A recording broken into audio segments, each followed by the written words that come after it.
Howdy folks, hope you're having a good day and making lots of memories. I was sitting around the other day and had a brainstorm, you know, the kind of brainstorm where you're sitting there by yourself and you're thinking about things and you suddenly get an idea that you maybe not have thought about before. And I was thinking about people in our lives, you know, the people that we cherish and the people we meet and the ones that we sometimes lose a little bit too early.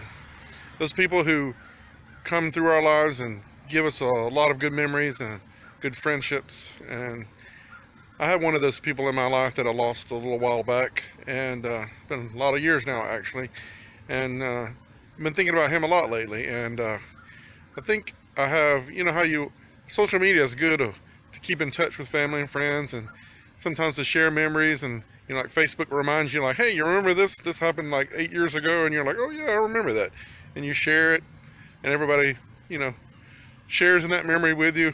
And so I've been thinking about that too, and what good is social media and things like this is good for sharing. So I wanted to share a little thing I did with my friend Joseph Evans a couple years ago.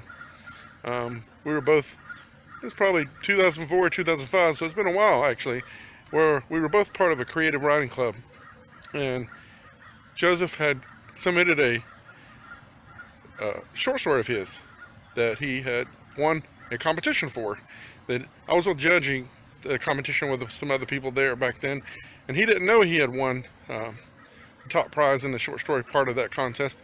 And I was like, I had that idea, so he and I did this little fake fishing show, you know, where he was sitting around pretending to fish and telling the story and reading it, telling the story, and just having a good time, he and I. And we showed it that night at the book signing and the awards banquet, and I surprised him. You know, we, instead of just standing up there, him reading it, you know, we were able to see a video and capture some of that memories and moment in time for Joseph Evans, who was a funny guy. Everybody knows Joseph. Couldn't help but love him. He was funny. He was there for everybody. He was a good friend. And I found this video recently, and it's a little long. It's about 32 minutes long. It's a little choppy, and you can tell he's reading it, but it's just perfect example of his humor, his fun and joy for life. And I just wanted to share that with y'all, and I hope you like it. And remember, in life, it's not about you or me. It's about the memories we make and the meetings we find along the way. So thanks. I hope you enjoy as much as I do.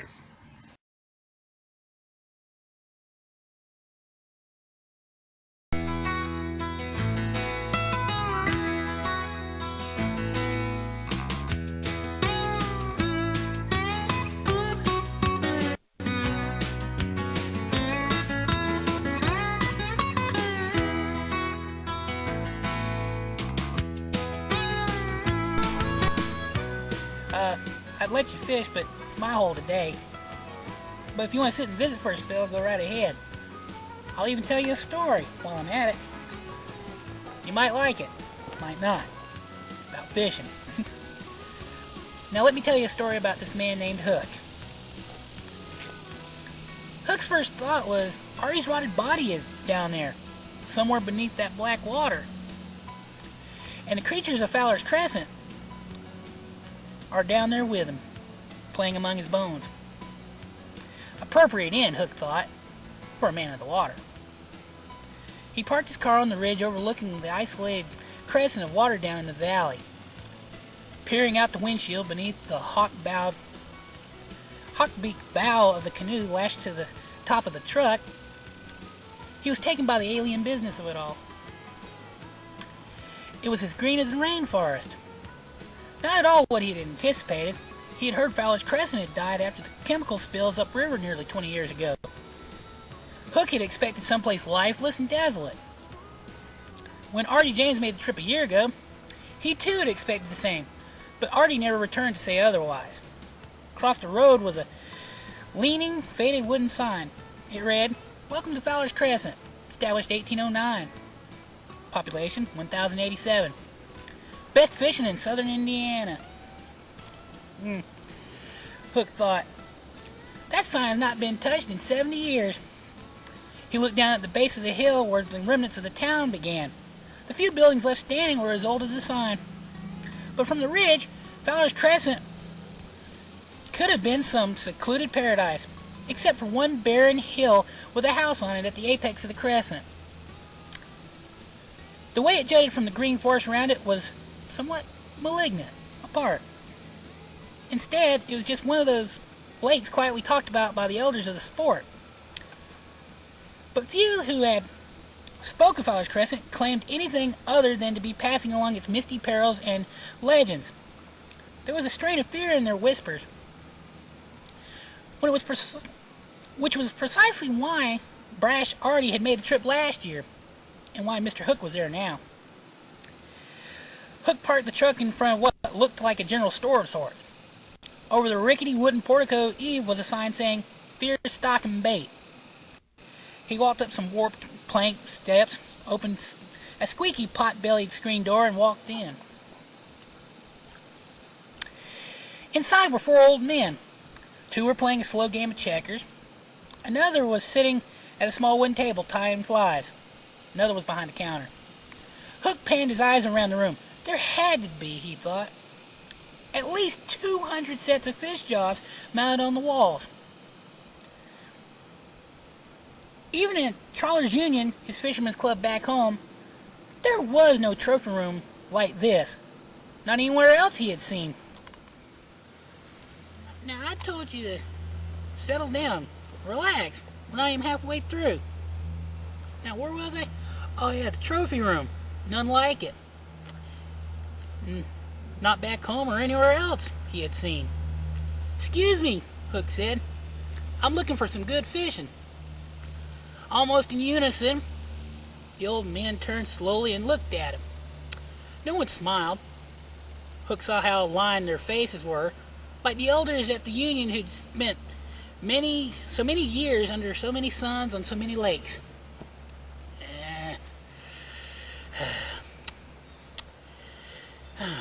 It was no mystery how these men spent all their lives, or that the trophies were theirs. The stocky old man behind the counter spoke. "Best fishing's down river, son, by the Bloomfield and Worthington." Hooke smiled. "Yeah? I heard it was here, out on that lake of yours." The counterman stared at him. "Who told you that?" "Sign outside town," Hooke answered him. "And some guys at a fishing club back home." "Smart-ass fishing club, huh?"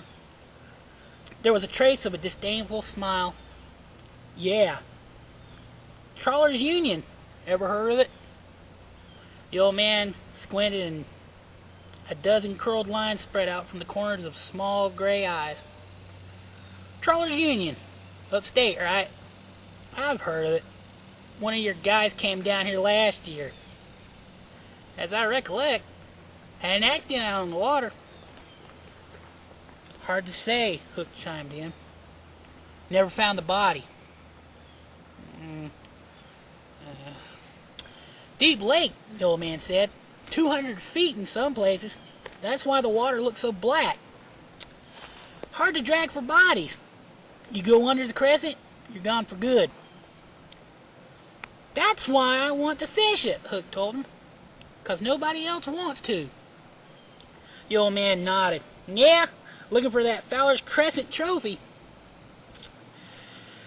We get a dozen or so like you down every year. Must go back empty-handed." Hooke looked down at the rows of jaws mounted on the walls. Then he pulled a C-note from his pocket and laid it upon the counter.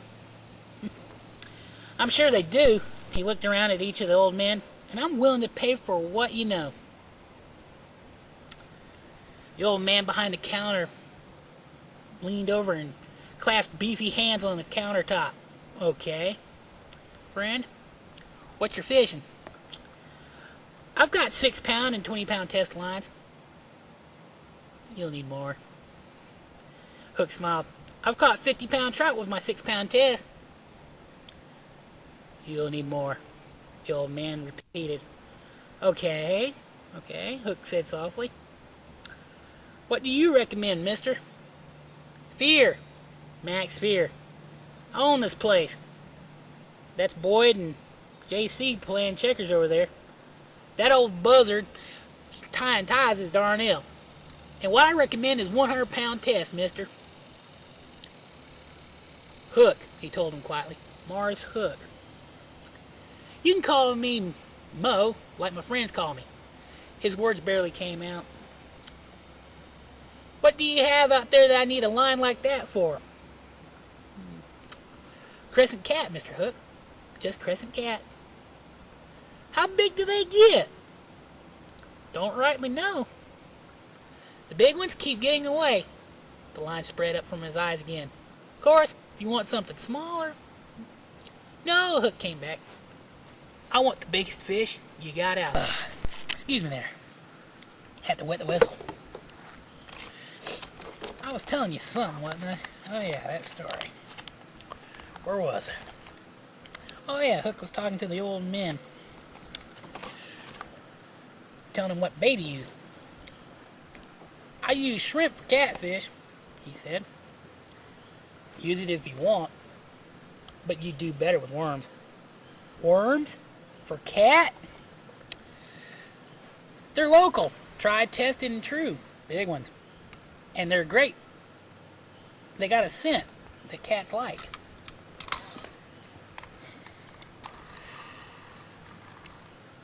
That was enough for Hooke. I'll take the worms. When are they biting? Night, said Fear. That's when they get hungriest. Night it is, he said, smoothly, mostly to himself. Fear disappeared into a back room, then returned a moment later carrying a wicker basket with a latched wooden lid on it. Take care of these. We haven't dug for any lately, and these are all you're getting. Any special reason why I should drop my line? Where I should drop my line? The man tying flies at the table, Darnell, spoke up. He was lean and stoop-shouldered.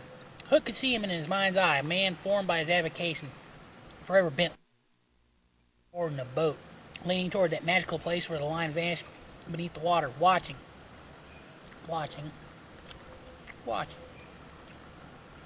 Thanks, Hooke told him. Catch you boys later, Darnell said without looking at them. He and Hooke started out when Fear's voice crept upon him from behind. See you in the morning, Mr. Hooke.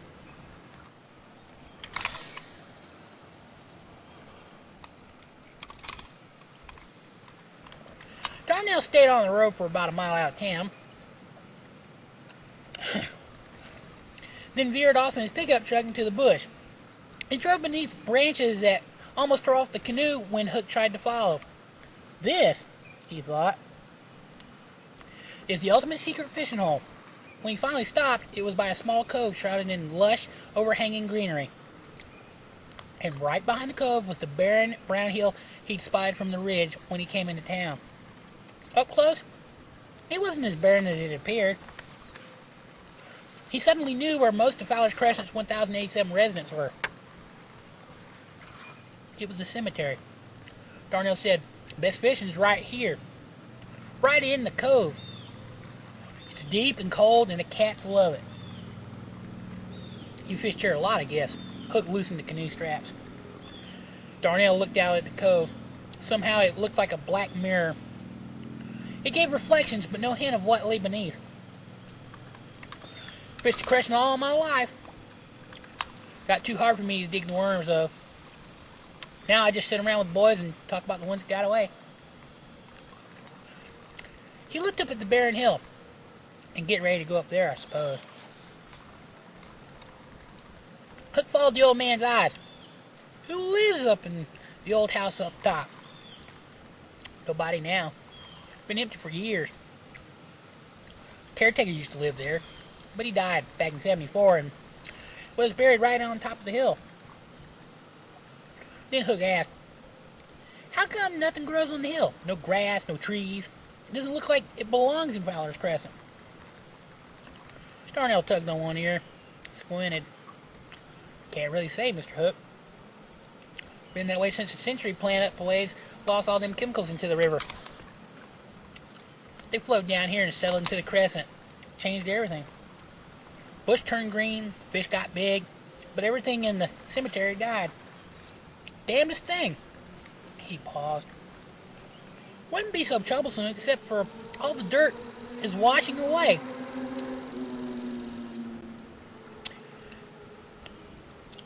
See how all them grave markers are laying on their sides?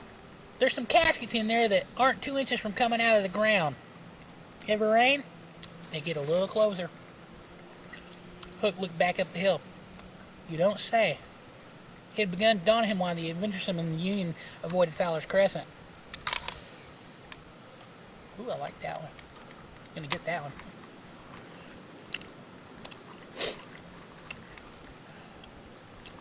So tell me your secrets, Darnell. How do I bring in a big one? The old man laughed like a mischievous child. We got all kinds of fish in the Crescent, Mr. Hooke. But there's one we call Bub. That's short for Beelzebub, because that's who some folks thinks he is. He's been hooked, what you will, but never caught. But I think I figured out a way to bring him in. I'm listening, Hooke encouraged him. Darnell shoveled back to his truck and returned with a huge four-pronged hook and a vial with a brownish fluid. I made this from rattlesnake venom. Paralyzes the fish.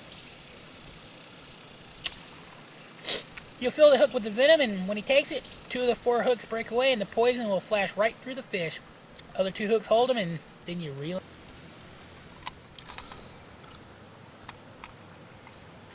Getting better. Oh yeah. The lean old man turned slowly and started back to his truck. Do not go to sleep, Mr. Hooke. Listen, Hooke spoke quickly. I'm sorry.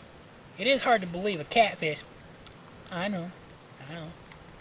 Hooke sighed, relenting. Look, I've got some beer, but it makes me sleepy.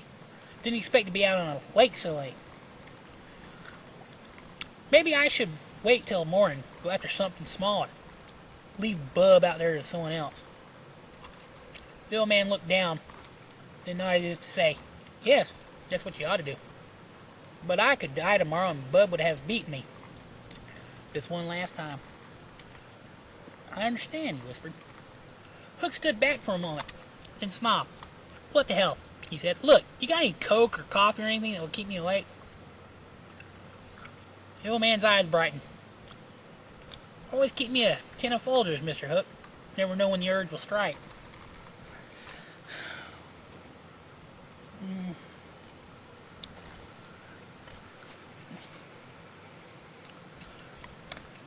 Hooke extended his hand. Thanks, Darnell. In a fake redneck tone, he added, You all right. Don't care what the family says. Darnell chuckled. In the morning, Mr. Hooke.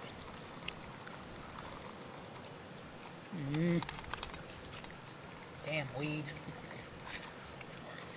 It was almost midnight before he decided to push off. He had been sitting by the campfire, sipping Darnell's coffee, thinking of these old men and their fish stories, alternately smiling at the silliness of it all and smiling dryly at the thoughts of some creature called Beelzebub circling in silence in the deep black water at his feet. It probably would have been satisfactory to return to the Union with a crescent cat, with whatever chemical-induced mutations it might have as an identifying mark, but to go after Bub, that's immortality. How big could it be? 50? 60 pounds? He'd read about catfish in the Mississippi reaching over 80 pounds, and mammoth catfish topping 350 pounds in the Amazon River. But most anglers avoided them because they were most poisonous. The old men at Fear's place made the Crescent out to be some sacred reserve for things best left unseen. And what I recommend is a 100-pound test. Hell, he thought. I could have catch a 1,000-pound marlin on a 100-pound test. For a while, he toyed with the idea of going out with the light rod and the 6-pound test line. Then he picked up Darnell's heavy 4-pronged hook and the vial of venom. He kept wondering what a man could know that would make him devise a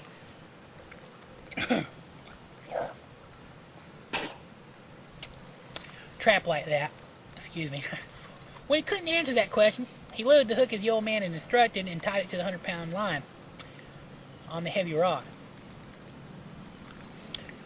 Then he filled a thermos with coffee, picked up the wicker basket of crescent worms, and shoved off into the darkness.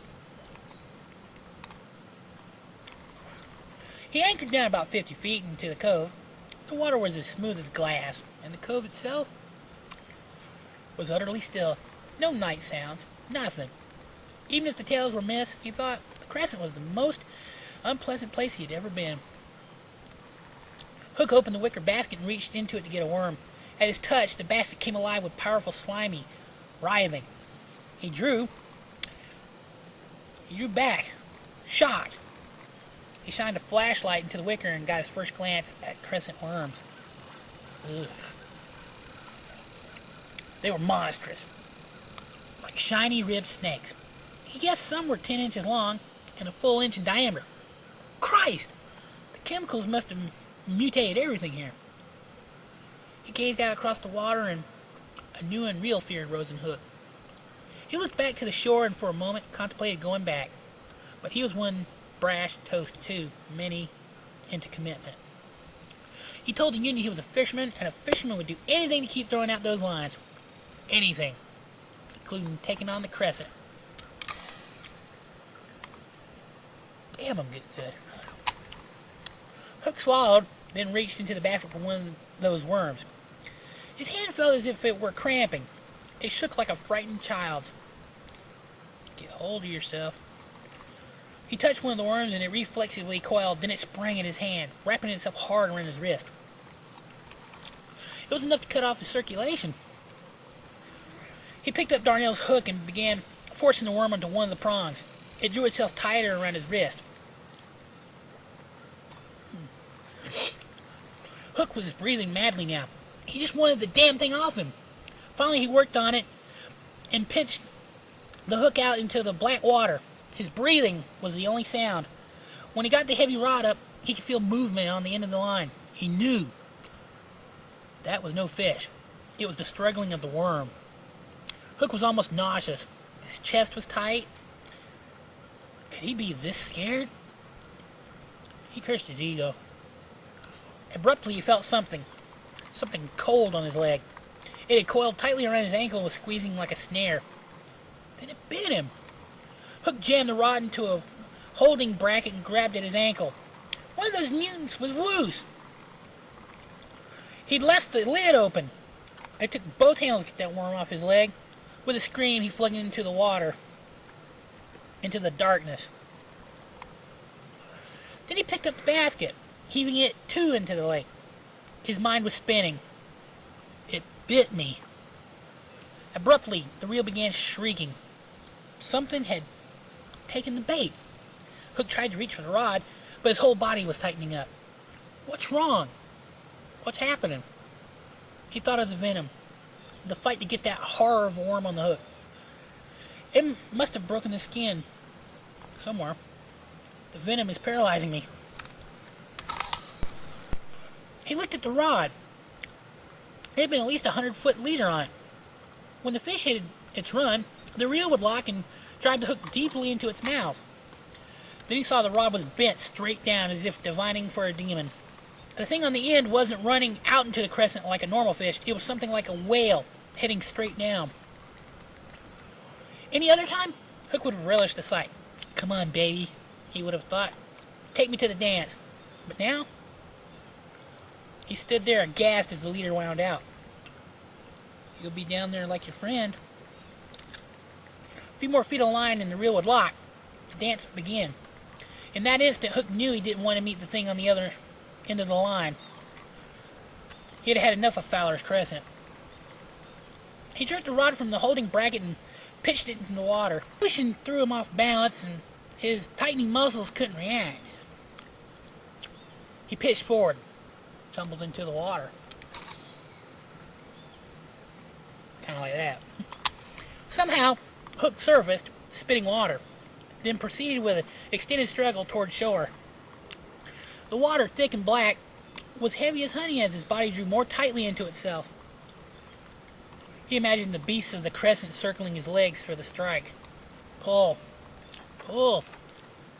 Pull, he thought. Pull. Pull.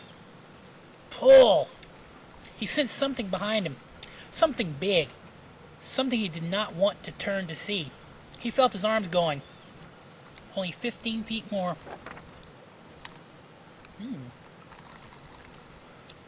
He forced his legs to kick, fought off the cramps with a blast of adrenaline, then hit the shore with a gasp. He pulled himself up from the water, then rolled away from the edge. Excuse me there. He lay there for a moment, looking up at the clouded, moonless sky. God, made it.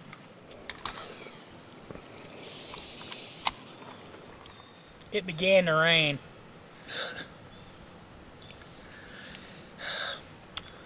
He had to get help. That venom was crystallizing him. He got to his feet, stumbling toward his truck. Yet when he attempted to start the truck, the engine ground for a moment, then died. Damn it! Damn it! Hooke staggered from the truck. He sensed his desperation in the moment. He looked around. The dark woods, Darnell's secret spot, the rain pelting him harder now. Then he moved his eyes up the barren cemetery hill. There was a light in the caretaker's house. He had to go. With a push, he moved away from the dead truck and started up the hill among the fallen gravestones.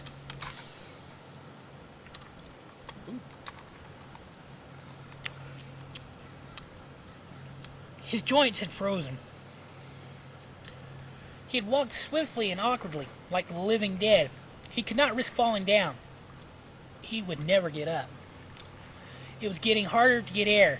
Deep breaths were impossible. Everything came in gasps. The house and the light seemed an eternity away. Mud began running over his feet. Hooke began to pray. Then he stumbled over a half-buried grave marker. There he lay for a moment with his face in the mud. He strained to raise it, to taste the gritty, wet earth in his mouth. He spat weakly. He looked at the window a mere 100 feet up the hill. God, give me strength. A figure was standing in the window. Don't think about it. Don't. He looked away and resumed his mad crawl, inch by miraculous inch, breath by hard-fought breath, each shorter than the last. He eventually cried out. Nothing came of it. The awful silence left him spent. Hooke laid his head on the wet earth, face to the house. The figure in the window was gone. He closed his eyes. Then from somewhere, all too close, he heard a sound. Chunk. Chunk. Chunk. Chunk. For a moment, in the noise of the storm, he couldn't identify it. Got a hold of that one. Then he suddenly knew without a doubt it was a shovel piercing the earth. Someone was digging. He strained again to move, but when he put his hand down, it was not onto earth. It was something hard, something rough, something old and splintery. There's some caskets in there that aren't 2 inches from coming out of the ground. Hooke could barely move his eyes. He could see 2 muddy boots in the business end of a spade. But he knew that voice. It belonged to Max Fear. Fear laid aside the spade and knelt into the mud. Looks like you didn't have such a good night at the Crescent, he said, lightly. He looped his belt around Hooke's ankles and tightened it. Like I said, you should have gone on down to Bloomfield. Then he pulled Hooke's rigid arm from the casket and stood. The stocky Fear then picked up the end of his belt and began dragging Hooke through the mud. All that stuff Darnell told you about Bub, well, that was a fish story. Ain't no fish like that in the Crescent. Them chemicals they spilled changed a lot of things around here, though. Gave the worms a special appetite, too, Fear continued. We fed them regular for years, but we plumb ran out of folks here at the Crescent. Now, they get an occasional meal, something to fatten them up for us for a few days, fishing. With a small grunt, he pushed Hooke into the grave. Hooke lay there soundlessly, eyes locked open and packed with mud. He felt the worms writhing beneath him. "Oh, don't fret now, Mr. Hooke. This won't last long." His voice was gently, madly consoling. Nothing in it of regret or wrongness.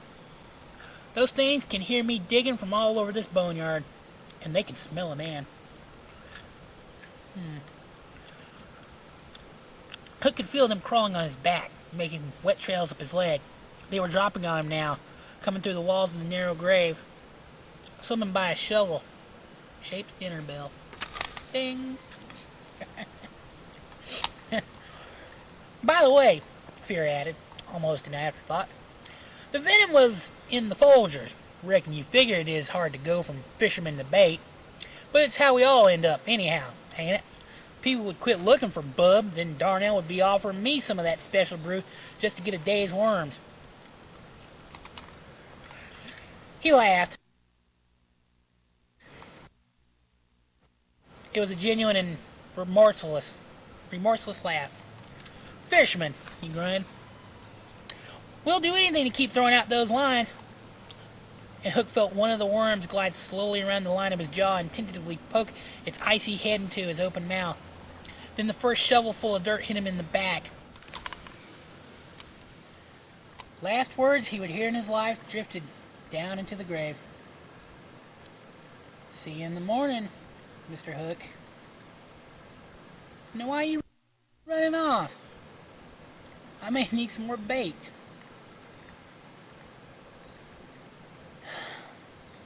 Man. Damn. Thought you liked gummy worms.